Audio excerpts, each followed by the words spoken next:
Anggota tim hukum PDIP, Gayus Lumbun, menyebutkan Gibran Rakabuming Raka bisa batal dilantik sebagai wakil presiden dari Prabowo Subianto jika gugatannya yang mereka ajukan ke Pengadilan Tata Usaha Negara (PT-UN) DKI Jakarta dikabulkan.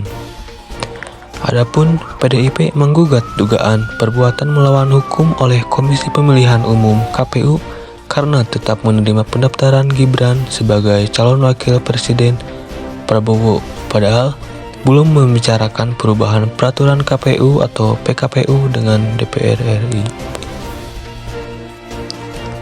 Adapun PKPU itu menindaklanjuti putusan Mahkamah Konstitusi nomor 90/2023 tentang batas usia calon presiden dan wakil presiden yang membuat Gibran bisa menjadi cawapres.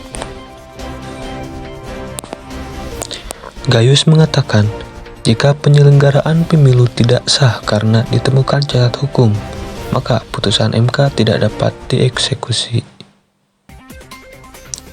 Di sisi lain, pakar hukum tata negara Ferry Amsari menyebut Gibran tidak akan bisa dilantik apabila gugatan PDIP tersebut diterima. Ya, tentu saja, proses pencalonan wakil presiden menjadi tidak sah dan karena cacat administrasi dan dinyatakan tidak sah, tentu implikasi Gibran tidak bisa dilantik karena punya masalah dengan syarat menjadi wapres. Pakar hukum tata negara Ferry Amsari. Ferry pun menyebutkan ada skema dua penyerahan nama pengganti oleh Prabowo Subianto sebagai presiden terpilih apabila status Gibran benar-benar dibatalkan. Nama-nama tersebut kemudian akan ditentukan oleh MPR untuk menggantikan posisi sebagai wakil presiden. Presiden yang terpilih akan mengajukan dua nama ke MPR untuk dipilih salah satunya menjadi wapres. Pakar hukum tata negara Ferry Amsari. Kendati demikian, pihak Gibran Rakabuming Raka juga tetap memiliki hak untuk mengajukan banding bahkan ke tingkat kasasi.